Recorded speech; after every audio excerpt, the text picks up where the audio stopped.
வணக்கம் ஃப்ரெண்ட்ஸ், இன்னைக்கு Emmy and டேஸ்டியாக ரொம்ப ஸ்பெஷலாக சாக்லேட் கேக் தான் பண்ண போகிறோம். இந்த கேக் நான் வந்து பர்த்டேக்கு தான் பண்ணேன். அவ்வளோ எம்மி அண்ட் டேஸ்டியாக இருக்கும். கிட்ஸ் எல்லாருக்குமே சாக்லேட்னா ஃபேவரட். அதனால தான் சாக்லேட் கேக் நாமளே வீட்டில் சிம்பிள் அண்ட் டேஸ்டியாக பண்ணலாமே அப்படின்னு தான் பண்ணது. கிட்ஸ் எல்லாருக்குமே ரொம்ப பிடிச்சிருந்தது. அவ்வளோ டேஸ்டியாக இருந்தது. வாங்க கேக் எப்படி பண்ணலாம் அப்படின்ட்டு பார்க்கலாம். ஒரு மிக்சிங் பவுலில் 4 முட்டை சேர்த்துக்கலாம். ஃப்ரிட்ஜில் இருந்த முட்டையாக இருந்தால் ஒரு 1 மணி நேரத்துக்கு முன்னாடியே எடுத்து ரூம் டெம்பரேச்சருக்கு மாற்றிட்டு அதுக்கப்புறமா சேர்த்துக்கலாம். 1/2 கப் ஆயில், 1/2 கப் பால், 1 ஸ்பூன் வெனிலா எசன்ஸ் சேர்த்துட்டு 2 கப் சர்க்கரை, 2 ஸ்பூன் காஃபி பவுடர். இது இன்ஸ்டன்ட் காஃபி பவுடர் தான். ஹாட் வாட்டரில் மிக்ஸ் பண்ணிவிட்டு 1/4 கப் அளவுக்கு சேர்த்துக்கலாம். டேஸ்ட் நல்லாயிருக்கும். நல்லா மிக்ஸ் பண்ணிவிட்டு இப்போ ட்ரை இன்க்ரீடியன்ட்ஸ் எல்லாமே சேர்த்துக்கலாம். 2 கப் மைதா மாவு, 1/2 cup cocoa powder, 1 table spoon baking powder, 1/2 table spoon baking soda, கொஞ்சமாக டேஸ்ட்டுக்காக 1 பிஞ்ச் அளவுக்கு சால்ட் சேர்த்துட்டு நல்லா சலிச்சுக்கலாம். சலிக்கும் போது கட்டிகள் எதுவும் இருந்ததுன்னா தட்டி விட்டுட்டு சலிச்சுட்டு நல்லா மிக்ஸ் பண்ணிக்கலாம். சேர்த்துருக்க எல்லா பொருளுமே ஒன்னோட ஒன்று நல்லா கலந்து இந்த மாதிரி திக்கா நல்லா ஸ்மூத்தா, கூடவே கொக்கோ பவுடரோட வாசமும் சேர்த்து வரும். இப்போ நம்ம இதை பேக்கிங் டின்ல மாத்திக்கலாம். பேக்கிங் டின்ல கேக் மிக்ஸ் சேர்க்கறதுக்கு முன்னாடி பட்டர் அப்ளை பண்ணிட்டு பேக்கிங் பேப்பர் வச்சுட்டு கொஞ்சமா கொக்கோ பவுடர் எல்லா பக்கமும் நல்லா ஈவனா படுற மாதிரி ஸ்ப்ரெட் பண்ணி விட்டுக்கலாம். கேக் வந்து ஒட்டாம டக்குன்னு வந்துடும். இப்போ ஒரு பேக்கிங் டின் தான் இருக்கு, அதனால பாதி அளவு மட்டும் நம்ம மிக்ஸ் பண்ணி வச்சிருக்க கேக் மிக்ஸ் வந்து சேர்த்துட்டு 2 தட்டு தட்டி விட்டுக்கலாம். ஏர் பபிள்ஸ் ஏதாவது இருந்தா கரைஞ்சிடும். எல்லா பக்கமும் ஈவனான ஒரு ஷேப்ல வரும். ஓவன் ப்ரீஹீட் பண்ணிட்டு 170 டிகிரி செல்சியஸ்ல 30 மினிட்ஸ் பேக் பண்ணி எடுத்துக்கலாம். கேக் நல்லா இந்த மாதிரி ஒட்டாம வந்துடும். ஒரு 1/2 மணி நேரம் நல்லா சூடு ஆறுனதுக்கு அப்புறம் ஓரம் எல்லாம் இந்த மாதிரி கத்தி வச்சு எடுத்து விட்டுட்டு இப்போ பேக்கிங் டின்ல இருந்து எடுத்துடலாம். பாருங்க, இந்த மாதிரி சூப்பரா ஒட்டாம வந்துருச்சு.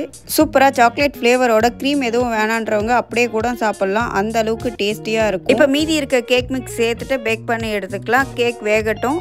அதுக்குள்ளார நம்ம வந்து சாக்லேட் க்ரீம் ரெடி பண்ணுறதுக்கு ஒரு மிக்சிங் பவுலில் 1/4 கப் அளவுக்கு வெண்ணெய் சேர்த்துட்டு டார்க் சாக்லேட் சேர்த்துட்டு ஒரு 1 மினிட் வந்து ஓவனில் வச்சு மெல்ட் பண்ணி எடுத்துக்கலாம்.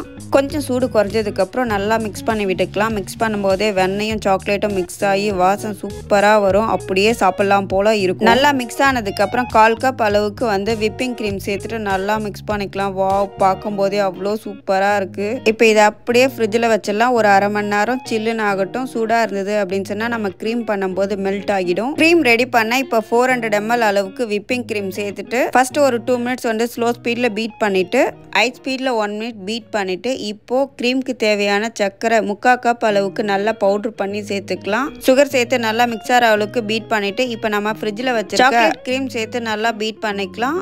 நல்லா மிக்ஸ் ஆகி சாக்லேட் க்ரீம் வந்து ரெடி ஆயிடுச்சு. இப்போ நம்ம கேக் பண்ணிடலாம்.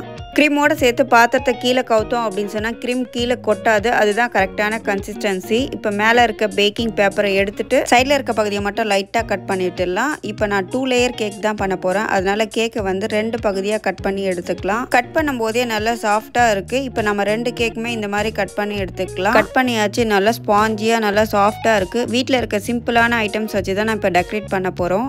ஃபஸ்ட்டு பேஸில் வந்து நம்ம லைட்டாக க்ரீம் அப்ளை பண்ணிவிட்டு கட் பண்ணி வச்சுருக்க கேக் வந்து ஃபஸ்ட்டு லேயராக வச்சுட்டு மேலே சுகர் சிரப் வந்து அப்ளை பண்ணிக்கலாம். நல்லா மாய்ஸ்டர்டாக சாப்பிட சூப்பராக இருக்கும். அடுத்து க்ரீம் வந்து அப்ளை பண்ணிக்கலாம். சுகர் சிரப் பண்ணுறதுக்கு 1/4 கப் சர்க்கரையை நல்லா பவுட்ரு பண்ணிவிட்டு நல்லா மிதமான சுடுதண்ணியில் மிக்ஸ் பண்ணினோம் அப்படின்னு சொன்னால் சுகர் சிரப் ரெடி. நல்லா ஆறுனதுக்கு அப்புறம் தான் நம்ம அப்ளை பண்ணணும், இல்லைனா வந்து க்ரீமோட சேர்த்து மெல்ட் ஆகிடும். அடுத்த லேயர் கேக் வச்சுட்டு இதே மாதிரி சுகர் சிரப் வந்து ஸ்ப்ரே பண்ணிவிட்டு மேலே வந்து க்ரீம் அப்ளை பண்ணிக்கலாம். க்ரீம் வந்து ஈவனாக அப்ளை பண்ணிக்கலாம். அப்போ தான் ஷேப் வந்து கரெக்டாக வரும். டாப்ல சைடில் எல்லா பக்கமும் க்ரீம் இருக்க மாதிரி அப்ளை பண்ணி விட்டுட்டு ஓரளவுக்கு ஷேப் கொண்டு வந்தாச்சு. இப்போ சாக்லேட்டை மெல்ட் பண்ணி மேலே அப்படியே அப்ளை பண்ணிக்கலாம்.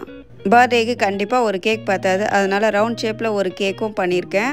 கேக் நம்ம எல்லா டைமும் கடையில் தானே ஆர்டர் பண்ணுறோம். இந்த வாட்டி நம்ம வீட்லேயே பண்ணலாமே அப்படின்னு தான். ஆனால் பண்ணுறப்போ என்ன ஃப்ளேவர் பண்ணலாம் அப்படின்னு யோசிக்கவே வேணாம். கண்டிப்பாக சாக்லேட் தான் சொல்லுவாங்க குட்டீஸ் கிட்ட கேட்டால். அதனால சாக்லேட் கேக்கே பண்ணியாச்சு. பர்த்டே பார்ட்டி அப்படின்னு சொன்னாவே கேக் சாப்பிட்றது ரொம்பவே நார்மலாக ஆயிடுச்சு. ஆனால் நார்மல் டேஸில் கேக்லாம் குழந்தைங்களுக்கு வாங்கி தராமல் எள்ளு மிட்டாய், கடலை மிட்டாய் அப்படின்னு இனிப்பு வகைகளை நம்ம வாங்கி கொடுத்தோம் அப்படின்னு சொன்னால் அவங்களோட உடலுக்கு ரொம்பவே நல்லது. இப்போ 2வது கேக்குமே டெக்கரேட் பண்ணி முடிச்சிடலாம். இது வந்து ரவுண்ட் ஷேப் கேக், ஆனால் 2மே சாக்லேட் ஃப்ளேவர் தான். எனக்கு 2மே பிடிச்சிருந்தது.